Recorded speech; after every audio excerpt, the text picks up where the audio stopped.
The WHO, they say, is the keeper of the global knowledge on public health. It is present in 147 countries and has existed for 7 long decades with the sole purpose of, I'm quoting here, foreseeing and eradicating global health calamities. These are heavy words. The WHO's successes, to be fair, have been monumental, but so have been its failures. The coronavirus is among the biggest. It may very well be their last. First, the WHO downplayed the threat. Then it tried to cover up, and eventually it delayed the global response. Now, instead of admitting mistakes, it is preaching the world on how not to politicize a pandemic. Had the WHO shown some proactiveness and transparency, things would not have taken this turn. So here's the deal. We find the WHO responsible for leaving this world ruinously unprepared in the face of the coronavirus peril. And we have some questions tonight, 5 important and very basic questions that the health body must answer. Question number 1. Why did the WHO downplay human-to-human transmission? The coronavirus is not new.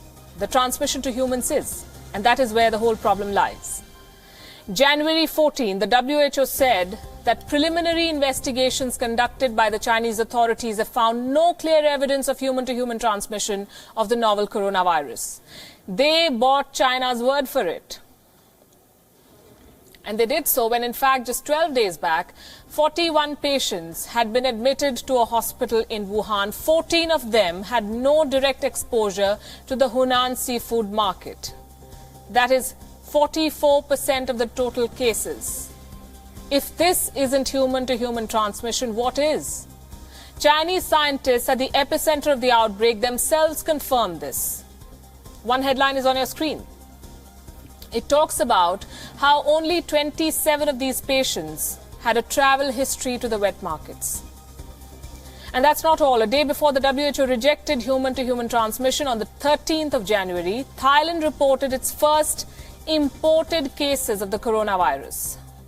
This has been documented on the WHO website. Taiwan repeatedly warned them of such transmissions, yet the WHO remained in denial. So this is the first question they must answer. Why did they downplay or maybe lie about human-to-human transmission? Question number 2. Why did the WHO refuse to brand the outbreak a pandemic? By 15th January, the coronavirus was breaching borders. There was a trickle of cases in some countries. The WHO did not declare a global health emergency, which is fine. But another month and a half went by. The trickle of cases turned into a flood. By the end of February, there were cases on almost every continent. But the WHO did not call it a pandemic. It said the term, quote-unquote, won't be appropriate yet.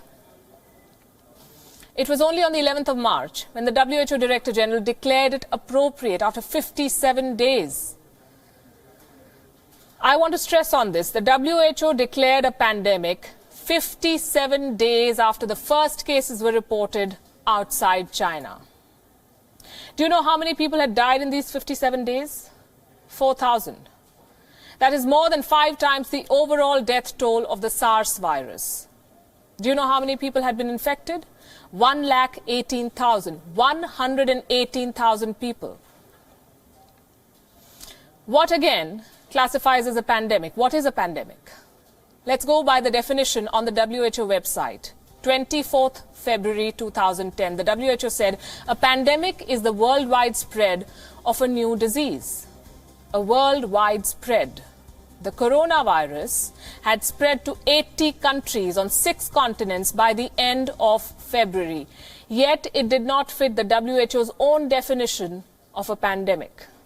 And in case you're wondering why the declaration of a pandemic is so important, I'll tell you why. It makes governments and health systems prepare for community transmission. Question number 3. What did the WHO delegation to China achieve? 28th January, a senior WHO delegation led by the Director General, Dr. Tedros, traveled to Beijing. They met with the Chinese leadership. 131 people had died by then.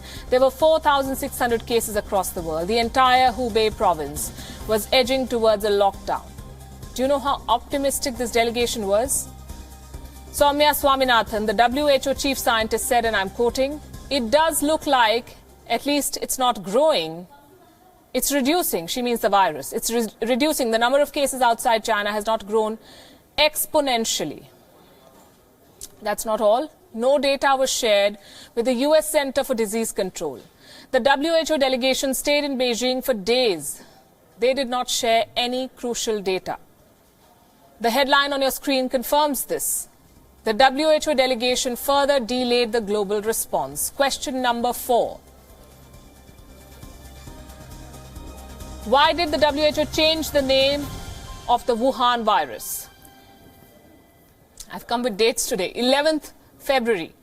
There were coronavirus cases as far as the UK and the United States. The WHO still hadn't declared a pandemic. What it was busy doing was this: making sure that the name of this virus does not mention China. It renamed it to COVID-19. That's an acronym for Coronavirus Disease 2019, COVID-19.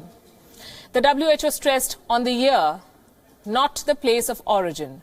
The WHO chief said that this gives them, and I'm quoting, a standard format for any future coronavirus outbreaks, which is great, but COVID-19 refers to the disease. The virus that causes the disease has been named SARS-CoV-2. Let me repeat that, SARS-CoV-2. Now, do you recall the WHO using this term? I don't, and I'll tell you why. Because according to the WHO, and I'm quoting again, using the name SARS can have unintended consequences in creating fear, especially in Asia, which was the worst affected by the SARS outbreak in 2003. So don't name China, don't name Wuhan, and don't even mention SARS. Basically, don't say anything that links this virus to China. Question number 5. Will the WHO ever acknowledge Taiwan's performance in this collective battle? Because that's what they call it, collective battle. After all, it was the first country, first region, to warn them about the threat. As early as December last year, Taiwan had released the contents of a December mail. A mail which raised 7 instances of a virus in Wuhan. The WHO took no note of this. The rest is history. Although that's not all. Taiwan has been excluded from the World Health Organization. Taiwan does not get an invite to attend WHO annual meetings. Taiwan does not get important briefings on global experts. Despite all of this, Taiwan is one of the success stories. Will the WHO acknowledge Taiwan's efforts, or will it continue to be bullied by China? In its attempts to not upset China, the WHO has failed to live up to its core mission, which is protecting human lives. It is time to demand accountability and ask questions.